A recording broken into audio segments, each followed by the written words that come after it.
صدقے کے متعلق بات چل رہی تھی۔ بہت ساری چیزیں ہیں جن کو اسلام نے صدقہ قرار دیا ہے۔ صدقے کا میرے عزیزو مطلب صرف کسی کی مالی مدد کرنا نہیں ہے۔ صدقے کا مطلب ہے کسی بھی قسم کا کوئی فائدہ جو کوئی بندہ کسی مسلمان کو پہنچاتا ہے، کسی کافر کو پہنچاتا ہے، کسی انسان کو پہنچاتا ہے یا کسی جانور کو پہنچاتا ہے، اس کے نامہ اعمال کے اندر صدقہ کرنے کا اجر لکھا جاتا ہے۔ آج ہماری زندگی جس طریقے پر چل رہی ہے، ہم نے اسلام کو بہت محدود کر دیا ہے۔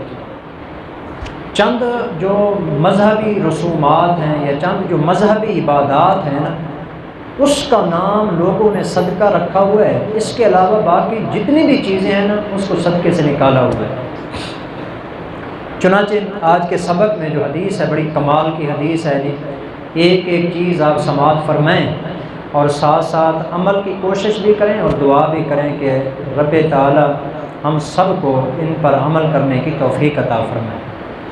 حضرت ابوذر رضی اللہ تعالیٰ عنہ ارشاد فرماتے ہیں کہ نبی کریم صلی اللہ علیہ وسلم نے ارشاد فرمایا، تبسمک فی وجہ اخیک صدقہ۔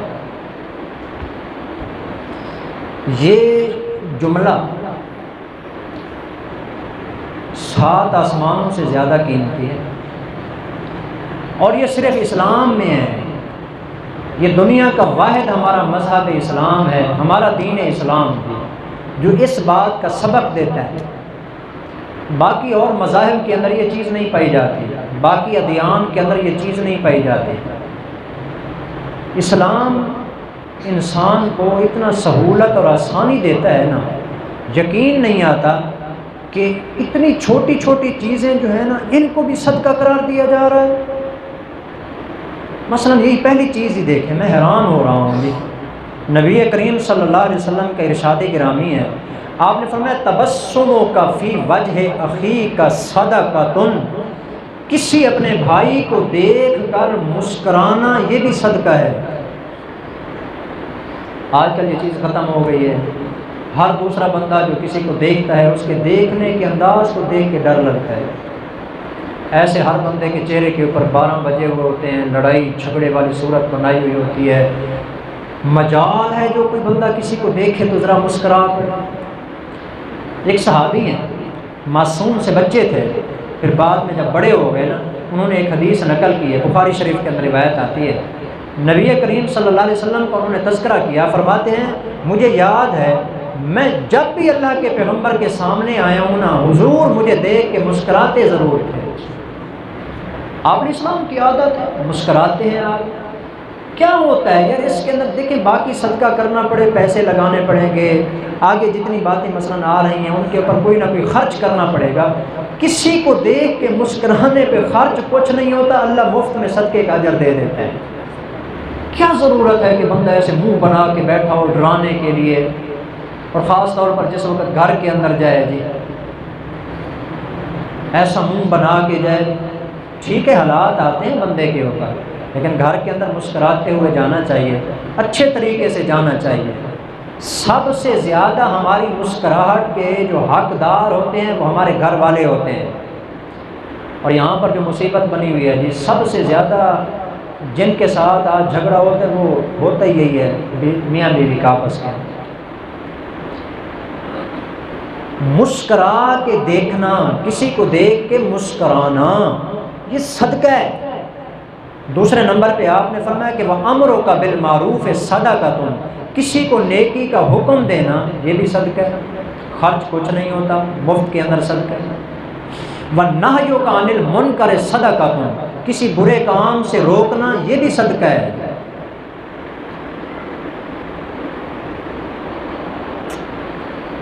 ویسے بات آئی آپ کو بتا دیتا ہوں، آج کل ہمارے یہاں پتہ کیا ہے، نماز پڑھنے کو ہم دین سمجھتے ہیں، جہاد کرنے کو بھی ہم دین سمجھتے ہیں، امر بالمعروف نہی عن المنکر، جماعت میں چلے جانے کو بھی دین سمجھتے ہیں، لیکن اس طرح کے جو معاملات ہوتے ہیں ان کو سنوار لینا اس کو دین ہی کو نہیں سمجھا جاتا ہے۔ اس لیے آپ نے دیکھا ہوگا، مجھے کل ہی جس وقت درس ہوا ہے آپ نے بھی سنا تھا، تو بعد میں ایک ساتھی ہے، پتہ نہیں آج آئے ہیں کہ نہیں ہے، وہ مجھے ملے تو انہوں نے مجھے ایک بات بتائی، میں حیران ہوا جی، اس سے یہ باتیں ساری مجھے اب ذہن میں آ رہی ہیں کہ یہ چھوٹی چھوٹی چیزیں دیکھیں، یہ بھی دین کا کام ہے۔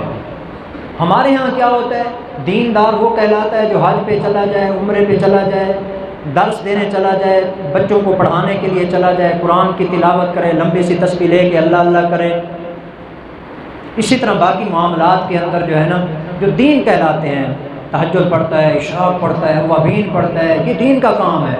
اور جو بیچارہ بازار کے اندر بیٹھا دکان چلا رہا ہے، آفس میں چلا گیا نوکری کرنے کے لیے، بچوں کے لیے رزق حلال کمانے کے لیے چلا گیا، سمجھتے ہیں یہ نیکی نہیں ہے۔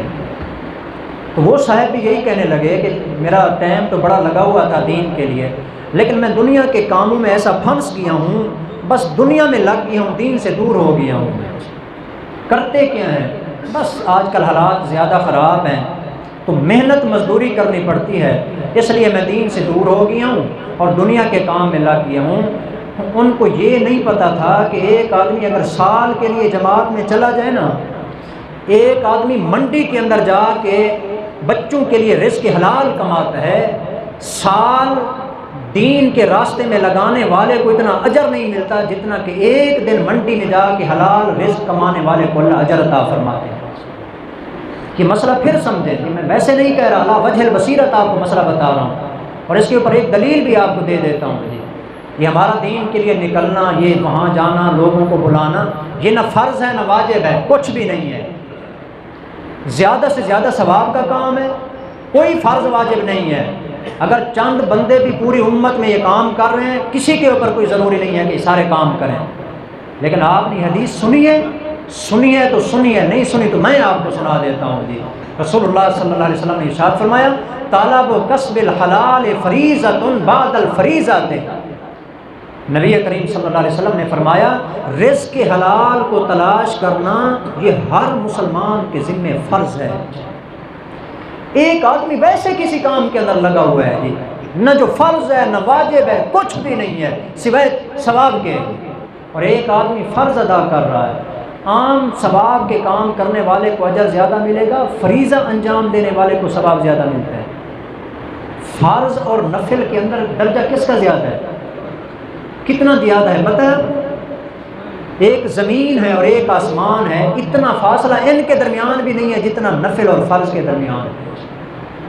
اتنا فرق ہے، ایک زمین پہ پڑا ہوا ایک ریت کا قطرہ ہے، ذرہ ہے، اور ایک آسمان پہ چمکتا ہوا سورج ہے۔ جتنا یہ فرق ہے نا نفل اور فرض کے درمیان، اس سے بڑا فرق ہوتا ہے۔ آج کل ہمارے یہاں کیا ہے، جو بیچارہ منڈی میں جا کے کام کرتا ہے، بازار میں جا کے کام کرتا ہے، محنت کرتا ہے، مزدوری کرتا ہے، لوگ کہتے ہیں یہ تو دنیا دار ہے۔ دیندار کون ہے جی؟ جو مسجد میں بیٹھا ہوا ہے، تسبیح لے کے کام کر رہا ہے، اللہ اللہ کر رہا ہے، یہ دیندار ہے جی۔ وہ جو بیچارہ وہاں سارا دن حلال روزی کمانے کے لیے رہتا ہے، اس کو کوئی ثواب نہیں ہے۔ ایک صحابی ہے، نبی کریم صلی اللہ علیہ وسلم کو سلام کیا، سلام کرنے کے بعد نا آپ نے محسوس کیا اس کے نا ہاتھ کھرکھرے سے تھے، سخت ہاتھ ہیں اس کے۔ آپ نے فرمایا کہ یہ کیا؟ تو کہنے لگا یا رسول اللہ، سارا دن جنگل میں جا کے لکڑیاں کاٹتا ہوں، منڈی میں جا کے بیچتا ہوں، بچوں کے لیے رزق کماتا ہوں۔ آپ نے السلام نے اس کا ہاتھ اوپر کیا، اس کو چوما اور فرمایا القاسب حبیب اللہ، القاسب حبیب اللہ۔ آپ نے فرمایا کہ اپنی اولاد کے لیے رزق حلال کمانے والا اللہ کا محبوب ہوتا ہے۔ محنت مزدوری کرنا ثواب نہیں، بشرطے کہ بندہ کوئی اچھی نیت کے ساتھ یہ رزق حلال کمائے۔ تو یہ سارے کام ثواب کے کام ہیں، صرف یہ 2-4 کام ثواب نہیں ہیں۔ آج کل ہمارے یہاں کیا ہے جی کہ جو جہاد میں لگا ہوا ہے بس وہ سمجھتے ہیں جہاد کرنا ہی ثواب ہے۔ جو ہمارے جیسا مولوی ہے مسجد میں لگا ہوا وہ صرف سمجھے کہ صرف مسجد میں بیٹھ کے درس دینا ہی ثواب ہے جی، نماز پڑھانا ثواب ہے۔ کوئی تبلیغ میں لگا ہوا ہے تو وہ سمجھے صرف یہی ثواب ہے اور کوئی ثواب ہے ہی نہیں۔ یہ سب غلط بیانی کر رہے ہیں جی۔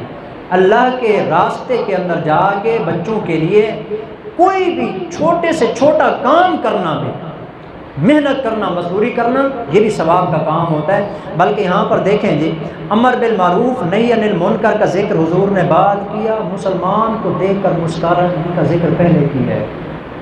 یعنی مسلمان کو دیکھ کے مسکرانے کا ثواب پورے سال کے لیے جا کے کسی کو امر بالمعروف نہی عن المنکر کا فریضہ سر انجام دینا، جس کو فریضہ کہا جاتا ہے، اس کا اتنا ثواب نہیں جتنا کسی مسلمان کو دیکھ کے مسکرانے پر اللہ ثواب عطا فرماتے ہیں۔ اس کا درجہ آپ نے پہلے ذکر فرمایا رسول اللہ صلی اللہ علیہ وسلم نے۔ تو محبت سے رہنا، پیار سے رہنا، چنانچہ آپ نے فرمایا وَإِرْشَادُ الرَّجُلَ فِي الْأَرْضِ الضَّلَالِ، ایک بھولا بھٹکا بندہ ہے، راستہ نہیں پتہ چل رہا، اس کو راستہ بتا دینا لَكَ صَدْقَةٌ، صدقہ ہے، راستہ بتا دینا صدقہ ہے۔ وَنَصْرُكَ الرَّجُلَ الرَّدِيَّ الْبَصَرِ، نظر نہیں آتا کسی کو یا تھوڑا نظر آتا ہے، اس کو انگلی پکڑ کے اس کو راستے پہ چلا دینا، لَكَ صَدْقَةٌ، آپ نے فرمایا صدقہ ہے، یہ ساری چیزیں صدقہ ہیں۔ وَإِمَاطَةُ كَالْحَجْرَ، راستے پہ پڑے ہوئے پتھر کو ہٹا دینا، وَالشَّوْكَ، کانٹے کو ہٹا دینا، وَالْعَظَمَ، اور کوئی ہڈی پڑی ہوئی ہے راستے کے اوپر اس کو سامنے سے ہٹا دینا، لَكَ صَدْقَةٌ، تیرے لیے صدقہ ہے۔ یہ ساری چیزیں آپ بیان کرتے رہے۔ آخری جملہ حدیث پاک کا جو آپ علیہ السلام نے ارشاد فرمایا، آپ نے فرمایا کہ وَإِفْرَاغُكَ مِن دَلْوِكَ فِي دَلْوِ أَخِيكَ لَكَ صَدْقَةٌ، آپ نے فرمایا کہ ایک بندہ پانی پی رہا تھا، دوسرا بندہ وہاں پر بیٹھا تھا، اس نے اپنے گلاس میں سے تھوڑا سا پانی دوسرے بندے کے گلاس میں ڈال دیا، اللہ اس کے لیے اس کو صدقے کا اجر عطا فرمائے۔ یہ اسلام ہے، یہ اسلام ہے۔ اصل کرنے والے کام یہ ہیں، یہ کرتے نہیں، جو نہیں کرنے والے ان کو فرض سمجھا ہوا ہے، اس کو ضروری سمجھا ہوا ہے۔ تو اس لیے اگر کوئی بندہ نماز فرض ادا کر کے، آخری بات اور آخری مسئلہ آپ کو سمجھا دوں گا، ایک بندہ فرض نماز ادا کرنے کے بعد دکان پر یا کسی بھی جگہ پر جا کے اپنی حلال روزی کماتا ہے جی، اور دوسرا بندہ مسجد کے اندر بیٹھ کے ذکر کرتا رہتا ہے مسجد میں بیٹھ کر، اور وہ دکان پہ چلا گیا حلال روزی کمانے کے لیے سچ بولتا ہے، امانت اور دیانت کے ساتھ کام کرتا ہے، یہ پورا دن اور پوری رات مسجد میں بیٹھا رہتا ہے، اس مسجد کے اندر بیٹھ کر تسبیح پڑھنے والے کو اتنا اجر نہیں ملتا جتنا فرض نماز مسجد میں پڑھ کر اپنی دکان پر جا کر کام کرنے والے کو ثواب ملتا ہے۔ وہ فریضہ سر انجام دے رہا ہے، وہ فرض کام کر رہا ہے جی، اور یہاں یہ نفل کام کر رہا ہے جی۔ نفل اور فرض کے درمیان بہت بڑا فرق ہوتا ہے۔ تو اس لیے میرے کہنے کا مقصد یہ ہے کہ یہ تمام جتنے بھی دین کے کام ہیں یہ سب اجر و ثواب والے کام ہیں، جیسا کہ ابھی آپ نے سنا ہے جی۔ ان تمام کے اوپر کوشش کرنی چاہیے عمل کرنے کی۔ اللہ ہم سب کو عمل کرنے کی توفیق عطا فرمائے۔ وما علینا الا البلاغ المبین۔